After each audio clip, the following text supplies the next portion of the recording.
Magandang hapon, Majoy. Narito ang mga latest sa daigdig ng palakasan. Sa boxing, pinayuhan po ng dalawang boxing experts ng bansa si Manny Pacquiao na atakihin ang gusto si Timothy Bradley sa rematch. Ito'y upang hindi makaporma ang American rival na malimit na gumamit ng hit-and-run tactic.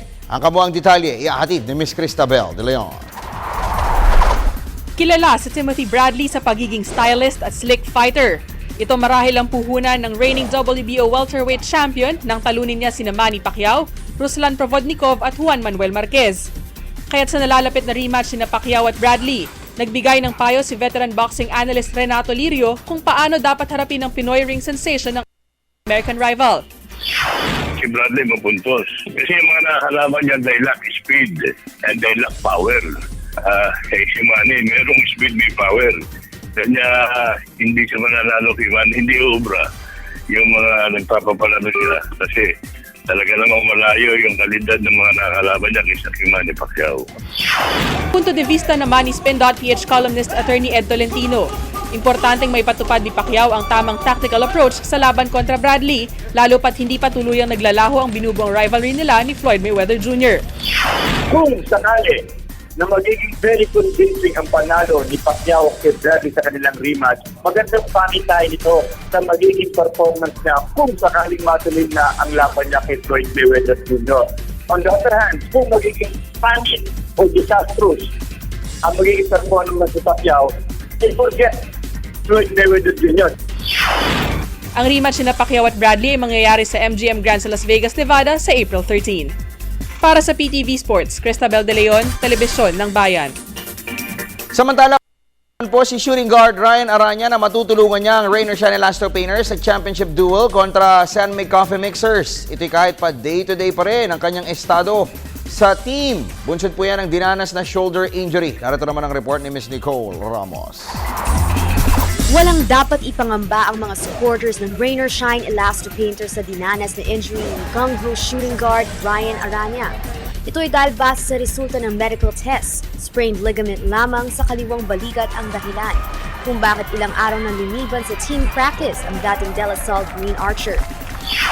Kanan ba o kaliwa? Kaliwa, pare. Kaliwa, okay. So anong nangyari sa injury mo? Saan mo nakuha yan? Hindi nangyari kasi ito, pag pick ni Riby sa akin, hinahabol ko si James Yap, nagtitrail ako. Biglang tinamaan ako ng ng kamay niya. So ako naman napalakas yung pag yung punta ko sa kanya. Yun, parang parang namanhid bigla pag tama niya sa akin, namanhid bigla yung left shoulder ko. Kaya nagpasab na ako kay coaching. Dahil dito, niya na makakapaglaro siya muli sa lalong madaling panahon.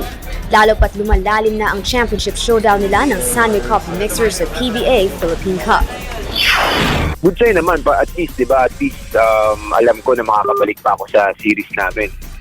Kalaban yung San Mig, no? So, yun. Tsaka yun naman talaga yung pinagdadasal ko na sana ma-spray na lang yung shoulder ko kaysa naman magkaroon ng fracture or torn ligament, no? So, okay na rin sa akin yun. Kahit gano'n yung nangyari, at least one game yung ako mawawala.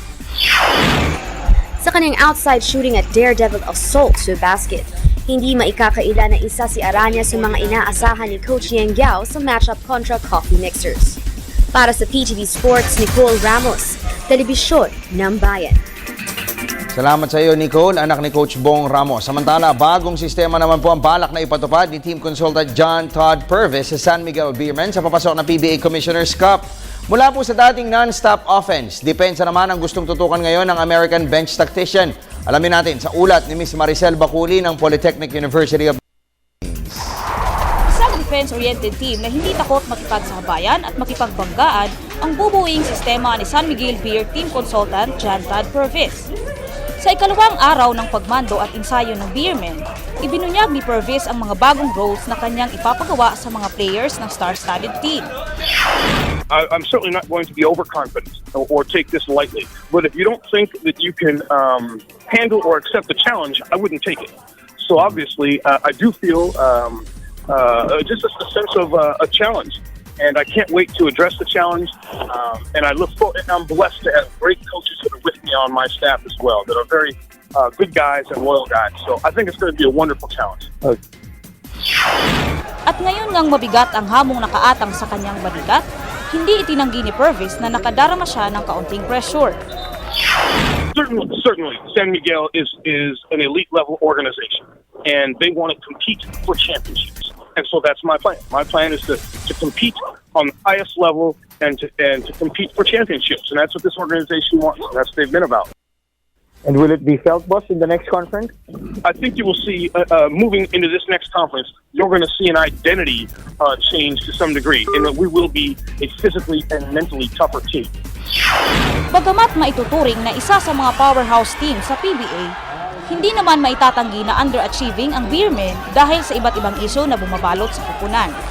Para sa PTV Sports, Maricel Baculi, Polytechnic University of the Philippines. Magandang hapon, Miss Mabel Reyes, mula po dyan sa office ni San Miguel Corporation President Ramon S. Ang. At yan po muna mga latest sa daigdig ng palakasan. Kung kayo po yung nabitin, tumutok sa amin mamayang alas 5 ng hapon sa PTV Sports. Ako po ang inyong lingkod, Snow Batua, gwapo po ang susunod na magsasalita.